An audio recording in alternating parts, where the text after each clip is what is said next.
દાખલા નંબર 6 અને આપણો સ્વાધ્યાય 13.2 નો છેલ્લો દાખલો. શું શોધવાનું છે એ ડાયરેક્ટ જોઈ લેવાનું. બહુલક શોધવાનું છે.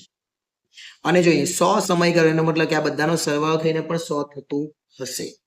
બહુલક શોધે એટલે આ બધાનું કઈનું કઈ કામ નથી.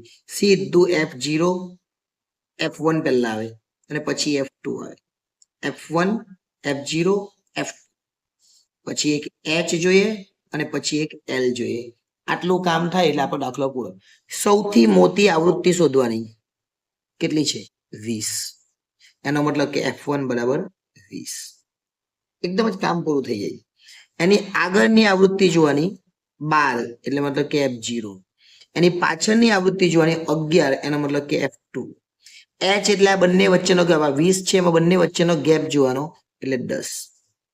અને L જોવા માટે આપણે એની આગળની જોવાની 30 થી 40 છે અને આપણી જે છે એ 40 થી 50 છે. આ 40 થી 50 આપણી છે વર્ગ લંબાઈ, આમાં સોરી વર્ગ, અને એની આગળનો વર્ગ 30 40. પછી આ ક્રોસ જોઈ લેવાનું. સરખા હોય તો બેઠા લઈ લેવાના. અને ધારો કે આ 39 હોય ને આ 40 હોય તો બંનેની વચ્ચેની સંખ્યા 39.5 લઈ લે.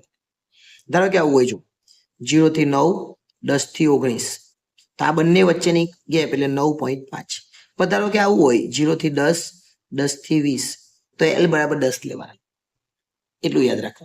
બધી રકમ મળી ગઈ. ડાયરેક્ટ બહુલકનું સૂત્ર મૂકીએ.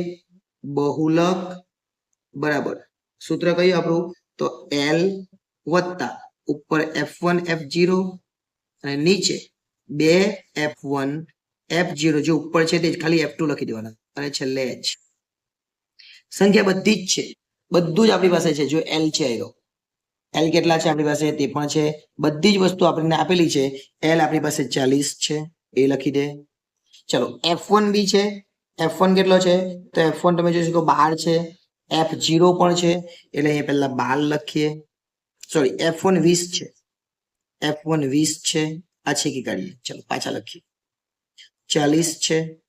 F1 કેટલા છે? તો F1 20 એટલે 20 લખી. F0 કેટલા છે? તો 12. ફરીથી એ જ વસ્તુ નીચે લખવાની 2 ના ગુણાકારમાં. 2 ગુણ્યા 20 માઇનસ 12 અને છેલ્લે F2 11 છે. અને H કેટલો છે? તો H 10 છે. ચલો પતી ગયું બધું. સાદું રૂપ આપી દે. 40 20 માંથી 12 જાય તો 8 આવે. 20 દુ 40 થાય અને 11 અને 12 આ બંનેનો સરવાળો એટલે 23 થાય અને ગુણ્યા 10 તો છે જ. ફરીથી 40 તો છે જ એ લખી દે. ઉપર 8 ને 10 આ બંનેનો ગુણાકાર એટલે 80 થાય. 40 માંથી 20 જાય તો 20 આવે પણ 23 છે એટલે બીજા 3 જાય એટલે 17 આવે. આ રીતના કરજો એટલે એકદમ ઈઝીલી થઈ જાય. 40 છે. હવે 80 ભાગ્યા 17 કરવાના. અહીંયા તકલીફ ઊભી થઈ આપણને.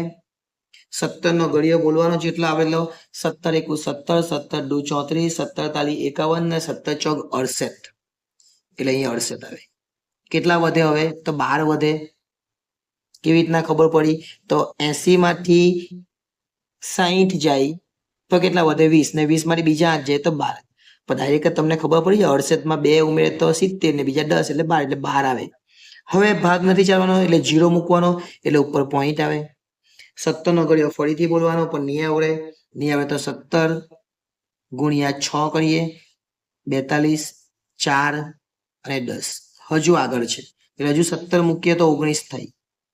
એનો મતલબ કે 17 ગુણ્યા 7 17 ગુણ્યા 7 એટલે 119 આવે.